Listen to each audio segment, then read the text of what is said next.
Hello, dear students. I am Samir Velankar. I welcome all of you to this another video on time and space complexity.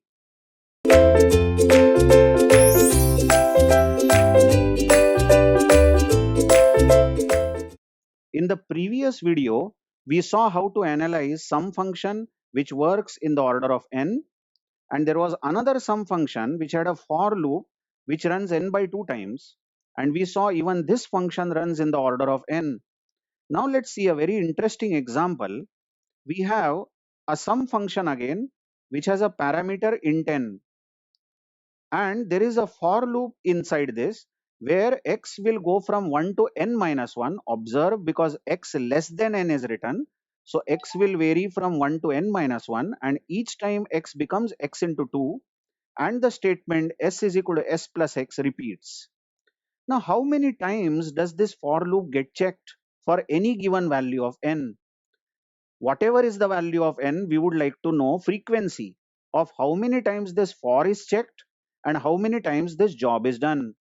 Now the answer to this is that the for loop is checked ceiling of log of n by 2 times plus 1, and the statement s is s plus x will be executed ceiling of log of n by 2 times. Now this is a ceiling operation. As you all know, ceiling of 3.2, let's say, is 4. Ceiling gives you the next positive integer, the next integer which is larger than 3.2. Ceiling of 6.8 will be 7, because 7 is the next integer which is larger than 6.8. So I am claiming that this for loop will be checked ceiling of log of n by 2 times plus 1, log of n to the base 2 times plus 1. Let's prove it. Let's say n is 8. It's very easy. Let's see. If n is 8, parameter n is 8, then how does x work? X will be 1 first time, then x will be 2 because x becomes x into 2 each time the for repeats, then x becomes 4, 2 into 2, isn't it? 4. Then x becomes 8. But when x becomes 8, the loop breaks. So you just check the condition written in the for loop. The condition is x should be less than n. And now as x has become 8, 8 less than 8 is false. So the loop will break. So how many times is the for approached? The for statement itself is checked 4 times, isn't it? Yes, everyone, when n is 8, the for is checked 4 times. So you may conclude very, very quickly that, okay, 8 by 2 is 4, so it is checked n by 2 times. No, don't come to a conclusion like that. Actually, the relation between n and the number of times the for executes is log of n to the base 2 plus 1 time. Just check log of 8 to the base 2, because n is 8, plus 1 time. Log of 8 to the base 2 is 3, 3 plus 1, 4 times the loop is checked. Try it out again when n is 16. Suppose n is 16, then x will be 1, 2, 4, 8, 16. But for x equal to 16, the loop will break. So how many times the loop got checked? It got checked for x equal to 1, then x equal to 2, then x equal to 4, then x equal to 8, then x equal to 16, 5 times. That's exactly log of 16 to the base 2 plus 1. Log of 16 to the base 2 is 4, 4 plus 1 is 5, so it got checked 5 times. But just not jump to any conclusion so quickly. How did we get this ceiling function? Isn't it? Let's see again with some other example of n. Suppose n is 7. Now you assume n is 7 for some time. The parameter n is 7. Then how does x work? X is 1, x is 2, x is 3, x is 4, 2 into 2, then x is 8. But for x equal to 8, the loop will break. So how many times the for was checked? For was checked 4 times. Now recall, we said that the for is checked log of n to the base 2 times plus 1. We got log of 8 last time, log of 8 to the base 2 plus 1. That is 3 plus 1, 4 times. Yes. But now if you substitute value 7 here, log of 7 to the base 2 plus 1, then log of 7 to the base 2 is something like 2 point something, isn't it? Isn't it? because log of 8 to the base 2 is 3. Log of 7 to the base 2 is slightly less than 3 plus 1. Now, this is nonsense. We are saying that for is checked 3 point something times, isn't it? What do you mean by for getting checked 3 point something times, isn't it? Basically, you see, if you put a sealing operation here, if you put a seal operation, log of 7 to the base 2 sealing plus 1. So it will be log of 2 point something sealing, isn't it? 2 point something sealing is 3. Exactly 3. It is an integer. It is an integer. So you will get 3 plus 1. That's equal to 4. And indeed, for n equal to 7 also, the loop was checked 4 times, isn't it? Try it again with n equal to, try it for n equal to 15. What happens when n is 15? When n is 15, x will become 1, then 2, then 4, then 8, and then when x will become 16, 8 into 2, the loop will break. So how many times the loop was checked? It was checked 5 times, you observe. When n was 15, it was checked, the loop was checked 5 times, isn't it? So does it fit with our formula without sealing? It does not fit. We will have to put the seal operation for log. Only then it fits nicely. Let's see. If you say that the for loop is checked log of n to the base 2 plus 1 without putting sealing here, then it becomes log of 15 to the base 2 plus 1. And log of 15 to the base 2 is something like 3 point something, isn't it? Because log of 16 to the base 2 is 4. So log of 15 to the base 2 is 3 point lower than 4, isn't it? 3 point something plus 1. Now this is sheer nonsense. We are saying that the for is checked 4 point something times. How can it be possible? So you will have to put sealing of log of 15 to the base 2. And you note sealing of 3 point something will be purely an integer. It will be 4. And now it makes sense, isn't it? So for loop is checked 4 plus 1, that is 5 times. So I hope you have agreed that the for statement written execute sealing of log of n to the base 2 plus 1 times. So how many times? Okay, I'll erase the slate now. How many times is the for executed? The for is executed. Here comes the frequency count. The for loop is executed sealing of log n plus 1, isn't it? And the s is s plus x statement is executed sealing of log n times. Check it again. If n is 8, then sealing of log 8 to the base 2 plus 1 is exactly 4. So the for is checked 4 times, but the statement written inside the for will not run 4 times, it will run 3 times. That is nothing but sealing of log of 8 to the base 2, which is 3 times, isn't it? And last statement written is return s, which executes only once. So what is the total count of the statements is sealing of log n plus 1 plus sealing of log n, isn't it? So it comes out as 2 times sealing of log n to the base 2 plus 2. 1 and 1 getting added and these two seals getting added, isn't it? But now note in the total count, I have ignored the seal operation. Well, we can do that. Actually, we can afford doing that because after all, we are going to write the answer as this is a polynomial of degree log n. So it works in O log n, correct or not? We can remove all the multiples and remove all the constants, the additional constants that are there in this polynomial, isn't it? But this knowledge of how many times the for actually gets checked, whether it is seal or whether it is purely log n or whether it is floor of log n, which will be there in the next example, is very important for us to know exact count. How many times will the for execute? After that, we can ignore the seal and floor operation. And hence, the total count that I have written over here is exactly 2 log n plus 2.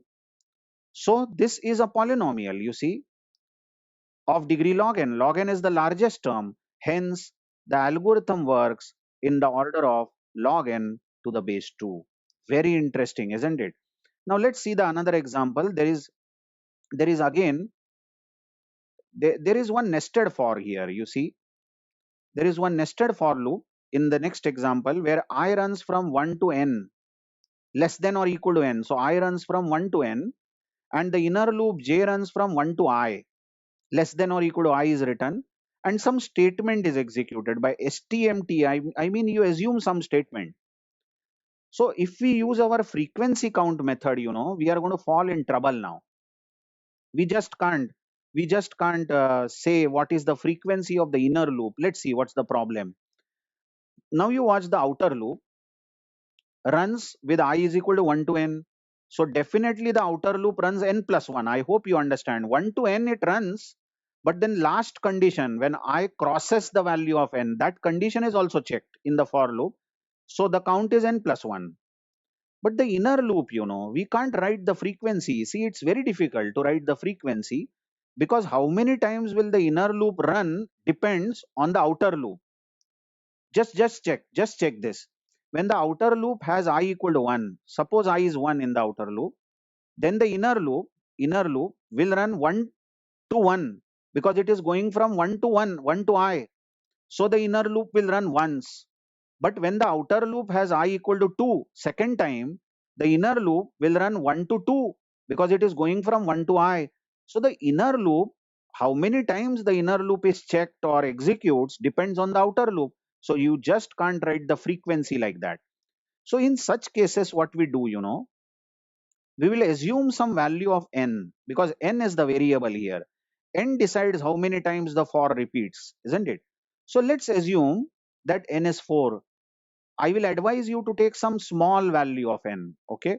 So assume n is 4. Then when n is 4, how does I and j work? The two for loops. Say I is 1 first time. Then the inner loop j always runs from 1 to I. Correct? And I is 1.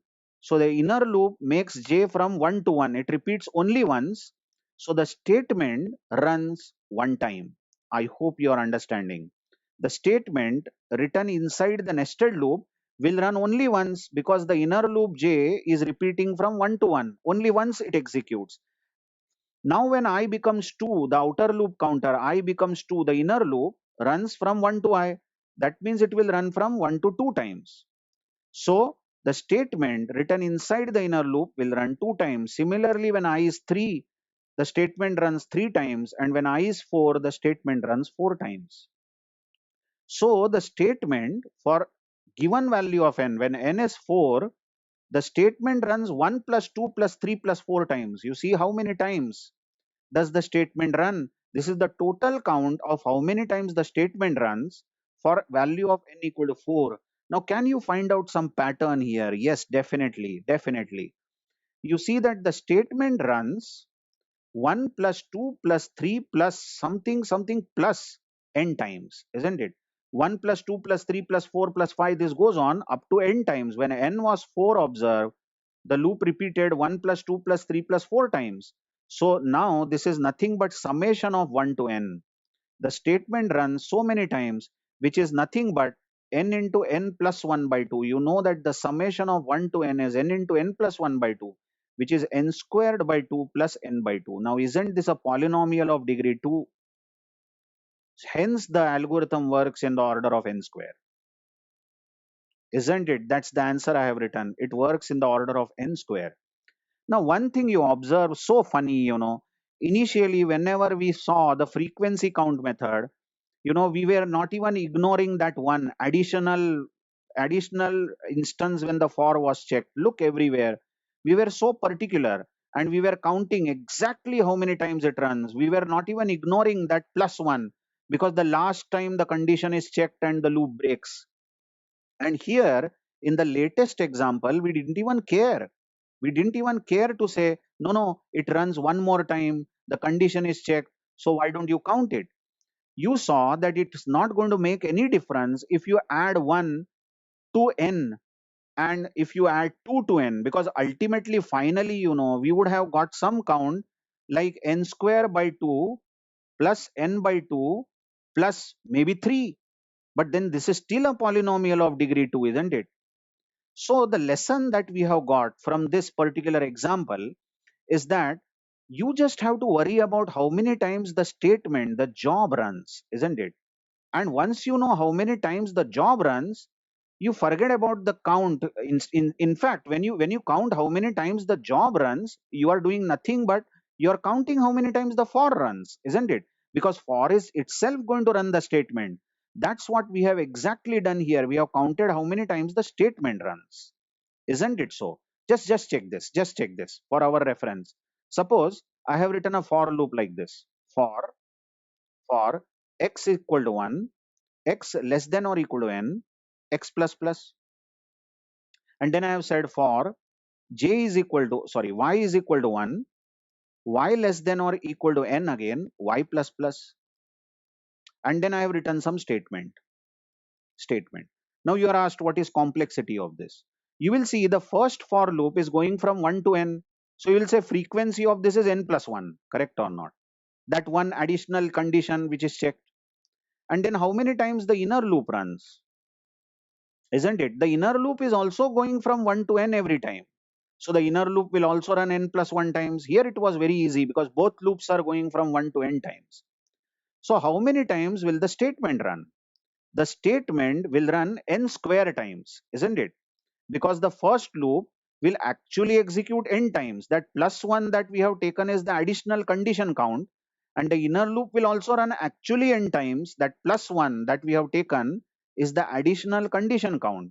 So the statement will run n square times. Now if you add all this, n plus 1 for the outer loop, n plus 1 for the inner loop, and n square for the statement, you will get 2n plus 2 plus n square. Tell me what is the order you will write for this? Come on, ultimately you are going to write the order as on square.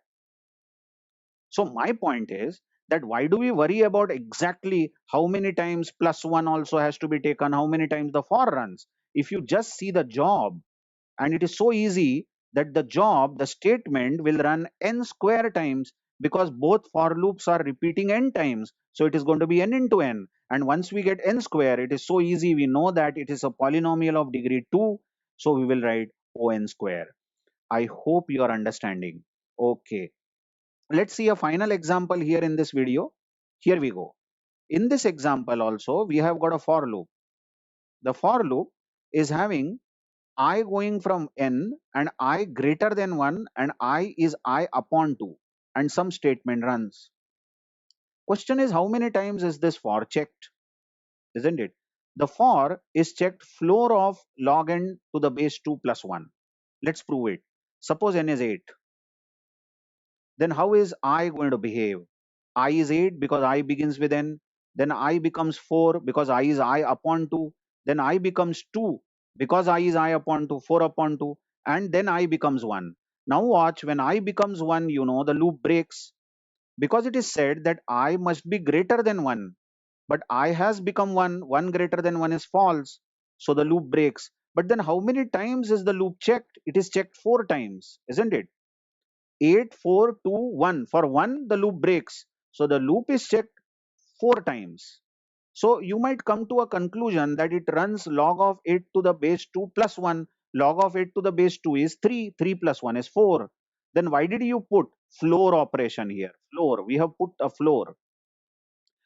Now to know that why we have put floor over here, assume n is 7. N is 7. Then how does I behave? I will be 7. Correct. Then next time I will be 7 upon 2. 7 upon 2 is 3 because we are talking about integer arithmetics. So 7 upon 2 is 3. Then 3 upon 2 is 1. When I becomes 1, the loop breaks. So how many times was the loop really checked when n was 7? It was checked only 3 times. When n is 7, the loop was checked 3 times. Now you watch. If you simply say log of 7 to the base 2 plus 1 time, it's not going to work. Because log of 7 to the base 2 is slightly less than 3, isn't it? It will be 2 point something. And 2 point something plus 1 is going to be 3 point something. That's utter nonsense. We will have to put floor over here. Now, what is floor of 7 by 2? Floor of 7 by 2 is floor of 2 point something, because log of 7 to the base 2 is 2 point something plus 1. And floor of 2 point something is 2. It is the lower integer as compared to 2 point. So lower integer is 2, 2 plus 1 is 3, and observe this for loop indeed runs 3 times. Try it for many examples of n. When n is 15, this loop is going to be checked 4 times, isn't it? For 15, then 7, because 15 upon 2 is 7, then 7 upon 2 is 3, then 3 upon 2 is 1, and for 1 the loop will break. So coming to a conclusion that the outer for loop runs floor of log n to the base 2 plus 1. This plus 1 because additional time the condition is checked before the loop breaks. But the statement itself runs floor of log n times. So the total times the statement runs, or how many lines are executed, how many instructions are executed, is 2 times floor of log n plus 1. But now, as you know, we have now ignored that floor operation on log. We can do that, and we can finally say that the number of instructions that are executed is 2 log n plus 1, which is indeed O of log n, isn't it? Which is surely log of On. So that's the way how we have analyzed the frequency using frequency count. What is the analysis or time complexity of few more examples? Thank you very much.